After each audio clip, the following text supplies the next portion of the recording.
2025ರ April 22ರಂದು ಕಾಶ್ಮೀರದ ಪಹಲ್ಗಾಮ್ನಲ್ಲಿ ನಡೆದ ಭಯಾನಕ ಉಗ್ರ ದಾಳಿಯುಂಡ ದೇಶ ನಡುಗಿತ್ತು.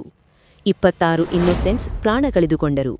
ದೇಶ ಕೋಪದಿಂದ ಎದ್ದೇಳಿತು. ಕೆಲವೇ ದಿನಗಳಲ್ಲಿ ಭಾರತ ತನ್ನ ಇತಿಹಾಸದಲ್ಲೇ ಧೈರ್ಯದ ಪ್ರತಿಕ್ರಿಯೆಯೊಂದನ್ನು ನೀಡಿತು. ಅದೇ ಆಪರೇಷನ್ ಸಿಂಧೂರ್. ಈ ದಾಳಿಯ ಹಿಂದೆ ದಿ ರೆಸಿಸ್ಟೆನ್ಸ್ ಫ್ರಂಟ್ ಎನ್ನುವ ಸಂಘಟನೆ ಇದ್ದಿತು. ಅದು ಪಾಕಿಸ್ತಾನ ಆಧಾರಿತ ಉಗ್ರ ಸಂಘಟನೆಗಳಾದ ಲಷ್ಕರ್-ಎ-ತೈಬಾ ಜೊತೆ ಸಂಬಂಧ ಹೊಂದಿತ್ತು. ಭಾರತದ ಸಂದೇಶ ಸ್ಪಷ್ಟವಾಗಿತ್ತು: ಇನ್ನು ಸಹನೆ ಇಲ್ಲ. ಗುಪ್ತಚರ ಸಂಸ್ಥೆಗಳು ಉಗ್ರ ಶಿಬಿರಗಳ ಸ್ಥಳಗಳನ್ನು ಹತ್ತಿರದಿಂದ ಗಮನಿಸಿದವು. ಕೊನೆಗೆ ಪ್ರತಿಕ್ರಿಯೆಗೆ ಒಂದು ಕೋಡ್ನೇಮ್ ಆಯ್ಕೆ ಮಾಡಲಾಯಿತು: ಆಪರೇಷನ್ ಸಿಂಧೂರ್. ಈ ಬಾರಿಗೆ ಪ್ರತಿಕ್ರಿಯೆ ವಿಭಿನ್ನವಾಗಿತ್ತು. ಇದು ತ್ರಿಸೇವಾ ಆಪರೇಷನ್. ಭೂಸೇನೆ, ನೌಕಾಸೇನೆ, ವಾಯುಸೇನೆ ಒಟ್ಟಿಗೆ. ಆಧುನಿಕ ಕ್ಷಿಪಣಿ, ಡ್ರೋನ್ಗಳು, ನಿಖರವಾದ ಬಾಂಬ್ಗಳು ಸಿದ್ಧಗೊಂಡವು. ಗುರಿಯೇನು? ಉಗ್ರ ಶಿಬಿರಗಳನ್ನು ನಾಶ ಮಾಡುವುದು, ಆದರೆ ನಾಗರಿಕರು ಹಾಗೂ ಯುದ್ಧವಲ್ಲದ ಗುರಿಗಳನ್ನು ತಪ್ಪಿಸುವುದು. 2025ರ ಮೇ 7ರಂದು ಆಪರೇಷನ್ ಸಿಂಧೂರ್ ಪ್ರಾರಂಭವಾಯಿತು. ಕೆಲವೇ ನಿಮಿಷಗಳಲ್ಲಿ ಭಾರತ ಪಾಕಿಸ್ತಾನ ಮತ್ತು ಪಾಕ್ ಆಕ್ರಮಿತ ಕಾಶ್ಮೀರದ 9 ಉಗ್ರತಾಣಗಳ ಮೇಲೆ ದಾಳಿ ನಡೆಸಿತು. ಬಹಾವಲ್ಪುರ, ಮುರಿದ್ಕೆ ಮತ್ತು ಪಿಒಕೆ ಪ್ರದೇಶದಲ್ಲಿರುವ ಉಗ್ರ ಕೇಂದ್ರಗಳು ನಾಶವಾಗಿದ್ದವು. ರಾತ್ರಿಯ ಆಕಾಶ ಕ್ಷಿಪಣಿ ಹಾಗೂ ಸ್ಫೋಟಗಳಿಂದ ಬೆಳಗಿತು.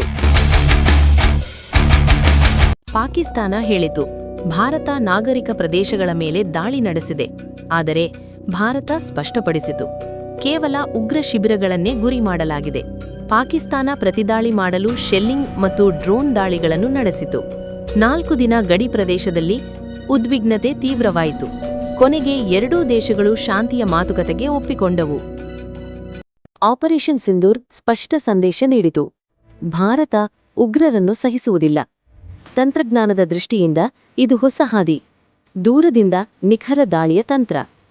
ಅಂತಾರಾಷ್ಟ್ರೀಯ ಮಟ್ಟದಲ್ಲಿ ಕೆಲವು ರಾಷ್ಟ್ರಗಳು ಭಾರತಕ್ಕೆ ಬೆಂಬಲ ಕೊಟ್ಟರೆ, ಇತರರು ಯುದ್ಧ ತೀವ್ರಗೊಳ್ಳಬಾರದು ಎಂದು ಎಚ್ಚರಿಕೆ ನೀಡಿದರು. ಆದರೆ ಈ ಕಾರ್ಯಾಚರಣೆ ವಿವಾದವಿಲ್ಲದೇ ಇರಲಿಲ್ಲ.